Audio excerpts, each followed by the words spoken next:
Our next speaker is a mother, entrepreneur, public speaker, and author who has distilled the practices of meditation and mindfulness in ways that children can hear. Just breathe, just feel, and just be you. It's a privilege to welcome Mallika Chopra. Thank you, Gabriella. I am truly honored and humbled to be part of the Never Alone Summit this year.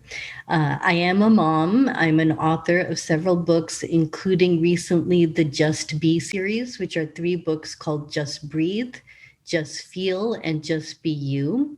And the intent of these books is to share tips on meditation, mindfulness, social and emotional intelligence and awareness, as well as self-reflection and intention.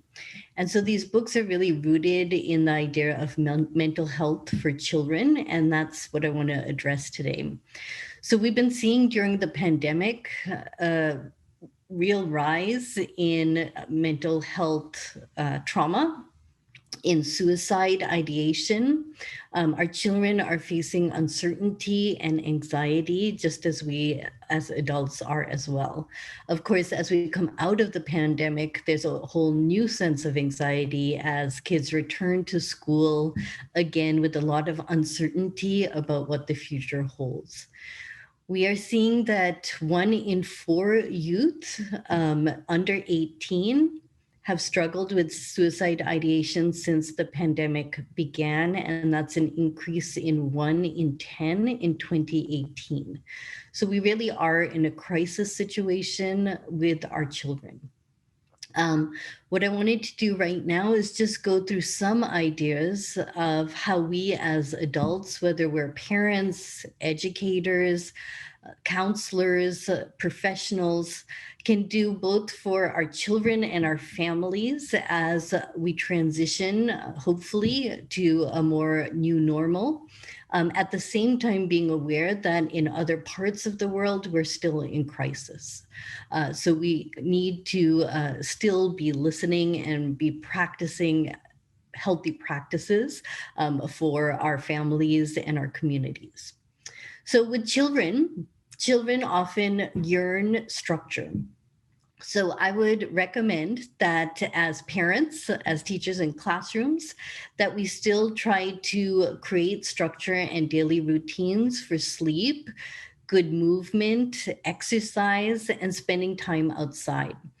I have a daughter who's a gamer. So in addition to Zoom class, she also often sits in front of her computer in her room. And one of the things that I try to do is be understanding and more flexible about how she's creating community around gaming, but balancing that out with asking her to walk the dog, go outside, get fresh air, and making sure she gets sunlight. So as parents, we need to really think about the balance that will give our kids not just healthy habits, but also connection. And so that's a decision that my husband and I made, which was to really support her gaming interest as well. And I know that Never Alone is also exploring gaming for girls, and hopefully my daughter Leela will be part of that as well. Next, check in. Ask kids, how are you feeling?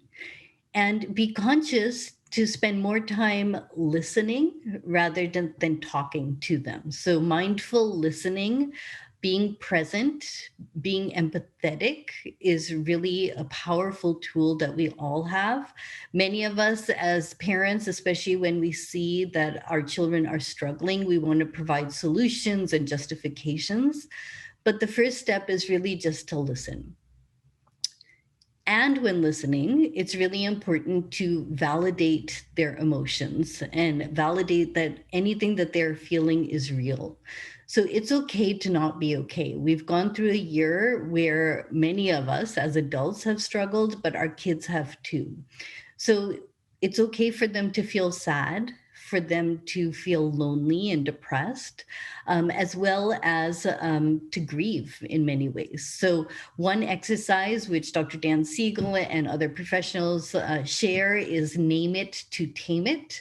So, where we really feel our feelings and then name them. So, help children name those feelings and breathe through them. Because when we name emotions, then, different parts of our brain are stimulated to not get overwhelmed by, what naturally happens in a fight, flight, or freeze mode. So, as I said, grief is also real. Kids have lost perhaps family, friends, grandparents, aunts, uncles. They may still be going through some loss and some grief and some fear because, especially for other countries like India and South America, and there are other countries where the pandemic is still raging. So we need to really understand that kids are still facing anxiety and grief and fear. They also, though, may have grief about the loss of life, the loss of routine, of life before COVID. And that's a really real thing, especially for older kids who can remember what life was like before. I would also ask that you set the tone for asking for help as a strength. So they can turn to you, but they can also turn to professionals. So I like to share that in my family, actually, I've always encouraged my kids to seek out therapy through different phases of their life. And that is something that supports them, that can make them feel stronger, and also that they understand that there are professionals and it's normal actually to be struggling with mental health. So let's take away any stigma that there is around therapy and reaching out for help. And last but not least, I would suggest that adults take care of themselves. We can feel really overwhelmed caring for children, balancing work with home life, especially when everyone is there all the time. And so we need to take care of ourselves. And in taking care of ourselves, we are role models then for our children as well. So many healthcare workers, teachers, professionals are truly burnt out. So even as parents who are managing our own and juggling our own lives, it's also helpful to reach out to all of those in our community because we really, as a group, are taking care of your children.